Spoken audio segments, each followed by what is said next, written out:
बेहोशी की हालत में दवाइयों के असर में केसर को लगा था कि वीर उसका हाथ थामे उसके सिरहाने बैठा है। वो उदास होकर, परेशान होकर उससे कुछ कह रहा है जो वो सुन नहीं पा रही, समझ नहीं पा रही। पर हाँ, वो केसर को लेकर किसी बात से बहुत दुखी है। फिर केसर को लगा कि अचानक वीर केसर के सपने से निकलकर बहुत दूर किसी अंधेरी सुरंग की ओर जा रहा है। घबराकर केसर ने वीर का हाथ पकड़ा और अपनी आंखें खोलते हुए उसने वीर का नाम लिया। पर जब आंखें खोलकर केसर होश की दुनिया में लौटी तो उसके सामने अपनी आंसू पोंछती, केसर के चोट खाए सर पर हाथ फेरती उसकी माँ वसुंधरा बैठी थी। वीर का दूर दूर तक कोई अता पता नहीं था। केसर ने अपनी कमजोर आवाज में कहा, वीर। तभी केसर को एहसास होता है कि ये वीर नहीं, उसकी माँ वसुंधरा है। माँ, माँ, माँ, आप? वसुंधरा इमोशनल होते हुए कहती है, हाँ केशु, मैं हूँ तेरी माँ सा। डॉक्टर साहब, नर्स, तेज भाई साहब, केसर को होश आ गया है। वसुंधरा अपनी बेटी का हाथ थामे खुशी और घबराहट के मारे डॉक्टर को पुकार रही थी। जिनके बेटे को अभी अभी जेल की सलाखों के पीछे भिजवाया था, उन्हें बुला रही थी। कुछ ही देर में डॉक्टरों की टीम, केसर के सास ससुर, उसके दोस्त, उसका देवर वेदांत भागे भागे आईसीयू की तरफ आए। डॉक्टर ने अंदर आकर केसर का चेकअप किया, उससे पूछा कि अब वो कैसा महसूस कर रही है। केसर ने उसे कुछ जवाब तो दिया, पर उसका खुद का ध्यान अपने जवाब पर नहीं था, क्योंकि उसकी आंखें हैरानी और शिकायत से उस अपनों की भीड़ के बीच वीर को ढूंढ रही थी। तेज प्रताप, उनकी पत्नी, भगवान का लाख लाख शुक्र मना रहे थे कि उनकी बहू अब ठीक थी और अब उनके वीर के साथ इंसाफ होगा। अनिरुद्ध केसर की हालत देखकर थोड़ा सा इमोशनल हो गया था, पर उसने भी शीबा की तरह बाहर से हाथ हिलाकर केसर को इशारा किया कि अब कहीं जाकर उन्हें चैन की सांस आई थी। आईसीयू में वो सब लोग अभी नहीं जा सकते, क्योंकि इतने लोगों को उस स्पेशल यूनिट में होने की इजाजत नहीं थी और ये पुलिस केस था। जब तक वो लेडी इंस्पेक्टर सुधा चावला केसर से मिलकर उसका स्टेटमेंट नहीं ले लेती, उनमें से कोई उससे नहीं मिल सकता था। केसर अपने धीरे धीरे नॉर्मल हो रहे दिमाग और धीरे धीरे हरकत में आ रही सेंसेस से ये सब समझ ही रही थी। तभी डॉक्टर ने चैन की सांस लेते हुए कहा, शुक्र है आपके सब वाइटल्स अब नॉर्मल हैं, बस थोड़ा सा ब्लड प्रेशर लो है, पर वो भी ठीक हो जाएगा। अब हम आपको आईसीयू से निकालकर स्पेशल वार्ड में शिफ्ट कर सकते हैं। केसर ने कमजोर आवाज में कहा, थैंक यू डॉक्टर। साथ ही वसुंधरा ने भी कहा, आपका बहुत बहुत शुक्रिया डॉक्टर साहब, आपने मेरी लाडो को बचा लिया, वरना न जाने क्या होता। बस तू जल्दी से ठीक हो जा केशु, फिर मैं तुझे वापस घर ले जाऊंगी। एक पल नहीं रहने दूंगी मैं तुझे उस दरिंदे की छत के नीचे। इस पर केसर हैरान होते हुए बोली, माँ, ये आप क्या कह रही हैं? और आप आई कब? वीर कहाँ है? डैड, मासा, आप लोग अंदर आइए। और वसुंधरा ने उसे टोकते हुए कहा, केसर, ना वीर अभी यहाँ आ सकता है और ना तेरे ससुराल वाले तुझे मिल सकते हैं। केसर ने परेशान होते हुए कहा, क्यों नहीं मिल सकती मैं वीर से, डैड से और माँ से? इससे पहले कि वसुंधरा अपनी परेशान और जख्मी बेटी को मिश्री में लपेट कर कोई जवाब देती, आईसीयू का दरवाजा खुला और इंस्पेक्टर सुधा चावला ने अंदर झांकते हुए बड़े ही सहज और सामान्य अंदाज में केसर से कहा, क्योंकि मुझे आपका ऑफिशियल स्टेटमेंट लेना है कि आपके पति वीर प्रताप सिंह आपके इस जानलेवा एक्सीडेंट में इन्वॉल्व हैं या नहीं। इसलिए मिसेस वसुंधरा राठौर, आप प्लीज बाहर जाइए, मुझे मिसेस केसर प्रताप सिंह से अकेले में बात करनी है। केसर ने इस पर चौंकते हुए कहा, क्या माँ, आपने पुलिस बुला ली? और ये ऐसा क्यों कह रही है कि वीर का मेरे एक्सीडेंट में कोई हाथ है? ये सब क्या हो रहा है माँ? प्लीज बताइए मुझे कि क्या हुआ है। वसुंधरा ने जवाब दिया, इंसाफ हुआ है तेरे साथ केसर, और मैंने किया है। इंस्पेक्टर साहिबा, आप लीजिए केसर का स्टेटमेंट, मैं बाहर इंतजार करती हूँ। वसुंधरा आईसीयू के बाहर चली गई और इंस्पेक्टर सुधा चावला ने केसर का परेशान चेहरा देखते हुए कहा, जख्मी हैं आप केसर, और कमजोर भी, इसलिए मैं ही आपको बता देती हूँ ताकि आपको अपने दिमाग पर ज्यादा जोर ना डालना पड़े। आपकी माँ वसुंधरा राठौर ने आपके पति वीर प्रताप सिंह के खिलाफ एफआईआर दर्ज करवाई है कि उन्होंने ही आपका एक्सीडेंट करवाया है। और इस समय आपके पति हवालात में हैं। केसर ये सुनकर शॉक्ड रह गई। वीर जेल में है क्योंकि माँ को लगा कि वीर ने मुझे जान से मारने की कोशिश की है। ओह माय गॉड, ये क्या कर दिया माँ ने।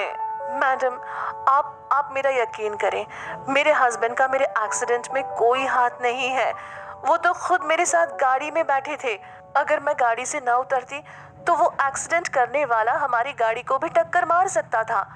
वीर का मेरी इस हालत से कोई लेना देना नहीं है। आप लोग प्लीज वीर को छोड़ दीजिए। इस पर इंस्पेक्टर चावला शक करते हुए बोली, केसर, आप इमोशनल होकर मुझे स्टेटमेंट दे रही हैं। आप इतने यकीन के साथ कैसे कह सकती हैं कि आपके पति वीर ने आपको जान से मारने की कोशिश नहीं की? हाँ, आई एम सॉरी कि मुझे आपकी निजी जिंदगी को बीच में लेकर आना पड़ रहा है, पर पूरा जोधपुर जानता है कि आपकी और वीर प्रताप की शादी की सच्चाई क्या है। वीर प्रताप ने सिर्फ आपसे रेशम राठौर की मौत का बदला लेने के लिए शादी की है, बल्कि कई पब्लिक प्लेसेस पर वो आपको जान से मारने की धमकी भी दे चुके हैं। इसलिए सोच समझ कर जवाब दीजिए केसर, क्या आपको सच में ये लगता है कि वीर प्रताप सिंह आपकी जान नहीं ले सकता? इंस्पेक्टर सुधा चावला की बातें केसर के दिमाग में सुइयों की तरह चुभी, क्योंकि उस इंस्पेक्टर की बात बिल्कुल बेबुनियाद नहीं थी। वीर केसर के लिए अपनी अंधी नफरत पूरे जोधपुर शहर में दिखा चुका था। जिस दिन रेशम की मौत हुई थी, उसने केसर का गला पकड़ लिया था और रोके जाने पर उसे चीख चीख कर ये वादा किया था कि एक दिन वो केसर को जान से मार देगा और रेशम के खून का हिसाब बराबर कर देगा। केसर एक बार फिर वीर की जहरीली नफरत के समंदर में डूबने लगी और सोचने लगी कि क्या वीर सचमुच उसकी जान ले सकता था। आईसीयू के बाहर वसुंधरा भगवान की मूर्ति के आगे खड़ी होकर आंखें मूंदे बस यही प्रार्थना कर रही थी कि किसी तरह वो अपनी मासूम बेटी को वीर के पागलपन की पकड़ से निकाल सके। कुछ कदम दूर बैठा वीर का परिवार परेशान हो रहा था कि कहीं केसर अपनी भावुक माँ की बातों में आकर ये ना मान बैठे कि वीर ने ही उसे मारने की कोशिश की है। शादी के बाद से वीर ने एक ऐसा काम नहीं किया था जिससे देखने वाले को ये ना लगे कि एक दिन ये सनकी आदमी अपनी बीवी को अपनी माशूका की याद में नहीं मारेगा। पर अंदर से वीर का परिवार अनिरुद्ध और शीबा जानते थे कि वीर केसर को जिंदगी भर खून के आंसू रुला सकता है, पर उसे कभी जान से नहीं मार सकता। माहौल भारी होता चला जा रहा था। सबको बस केसर के स्टेटमेंट का इंतजार था, क्योंकि वही वीर को जेल से बाहर निकाल सकती थी। अचानक शीबा उठी और बाहर निकलकर पुलिस स्टेशन फोन करने लगी। अनिरुद्ध उसके पीछे पीछे आया और कहने लगा, मैं जानता हूं कि केसर के एक्सीडेंट में वीर का कोई हाथ नहीं है, पर मुझे नहीं लगता कि वीर को केसर से ऐसी कोई गहरी मोहब्बत है कि वो बेसब्री से अपनी बीवी के होश में आने का इंतजार कर रहा है। इस पर शीबा ने उसे समझाते हुए कहा, अनिरुद्ध, मुझे पता है कि तुम केसर के एक्सीडेंट से और वीर के एटीट्यूड से परेशान हो, पर इसका मतलब ये नहीं है कि तुम वीर के इतने खिलाफ हो जाओ कि तुम उसे इस लायक भी ना समझो कि उसे अपनी बीवी की तबीयत के बारे में भी पता ना चले। वीर लाया था केसर को हॉस्पिटल, ये मत भूलो। ये सुनकर अनिरुद्ध ने चिढ़ते हुए कहा, हाँ हाँ ऑफ कोर्स, वो ही लाया था केसर को हॉस्पिटल, और वही वो अकेला इंसान था जो सर्जरी के बाद आईसीयू में केसर को एक नजर झांक कर भी देखने को तैयार नहीं था। अगर तुम उसे फोर्स ना करती तो वो कभी आईसीयू में न जाता। ठीक है, करो अपने मन की, करो पुलिस स्टेशन फोन और खबर भिजवा दो हमारे चहेते वीर के पास कि दोबारा उसकी नफरत का जहर पीने के लिए केसर होश में आ गई है। इस तरह बेधकता और नाराज होता हुआ अनिरुद्ध वापस अंदर चला गया। शीबा अनिरुद्ध की नाराजगी समझती थी। वो केसर को बचपन से पसंद करता था, पर केसर की किस्मत में वीर था। वो भी शायद अनिरुद्ध दिल पर पत्थर रखकर सह गया था, पर जब उसने वीर के हाथों केसर की ऐसी दुर्गति होती देखी थी, ऑपरेशन थिएटर से लाई जा रही जख्मी केसर की तरफ वीर की बेरुखी देखी थी, तब से अनिरुद्ध के लिए अपने गुस्से को और केसर के लिए अपनी फिक्र को दबाना और छुपाना मुश्किल हो गया था। शीबा ने परेशान होकर एक गहरी सांस ली और पुलिस स्टेशन फोन लगाया। इंस्पेक्टर ने जैसे ही फोन उठाया, शीबा ने बस उससे इतना कहा कि वो वीर को इत्तला कर दें कि केसर को होश आ गया है और अब वो खतरे से बाहर है। इंस्पेक्टर ने हवालात में जमीन पर दीवार से सर टिकाए आंखें बंद करके बैठे वीर को देखा और शीबा से कहा कि उसे लगता है कि अपनी बीवी के खून की कोशिश में गिरफ्तार आदमी ये खबर सुनकर जरूर खुश होगा। इंस्पेक्टर ने फोन रखा और वीर के पास जाकर उसके कंधे को थपथपाते हुए कहा, फिक्र करने की जरूरत नहीं है अब वीर प्रताप साहब। वीर ने हड़बड़ाते हुए कहा, ओह क्या, सॉरी मेरी आंख लग गई थी, कुछ कह रहे थे आप। इंस्पेक्टर बोला, होता है सर जी, होता है। किसी खबर का जब इंसान बहुत देर तक इंतजार करता है तो दिमाग भी सुला देता है ताकि इंसान ज्यादा देर परेशान ना हो। वीर ने झेंपते हुए कहा, आप फिर मेरे साथ गप्पे हाँकने आ गए है ना? इंस्पेक्टर हंसते हुए बोला, अरे हमारे ऐसे भाग्य कहाँ कि हम जोधपुर के ऐसे नामी गिरामी आदमी से गप्पे लड़ाएं। वो तो आप आज हमारी हवालात की जीनत बने हैं, तो कुछ यादगार पल गुजार रहा हूँ आपके साथ। खैर, मजाक एक तरफ, मैं आपको ये बताने आया था कि हॉस्पिटल से आपकी दोस्त शीबा का फोन था। तभी वीर ने पूछा, और? इंस्पेक्टर ने जवाब दिया, और ये कि अगर आपने सचमुच अपनी बीवी का एक्सीडेंट नहीं करवाया तो अब आप चैन की सांस ले सकते हैं। वीर प्रताप सिंह, आपकी पत्नी केसर को होश आ चुका है, खतरे से बाहर हैं और जल्द ही आईसीयू से उन्हें स्पेशल वार्ड में शिफ्ट कर दिया जाएगा। अगर वीर कोई बादशाह होता और ये इंस्पेक्टर उसका कोई खास वजीर, तो ये खबर सुनकर वीर ने शायद 100 गांव उसके नाम कर दिए होते। केसर ठीक है, ये सुनते ही वीर को ऐसा लगा कि उसकी रुकी हुई धड़कन दोबारा चलने लगी थी। उसकी रगों में जमा हुआ खून वापस बहने लगा था।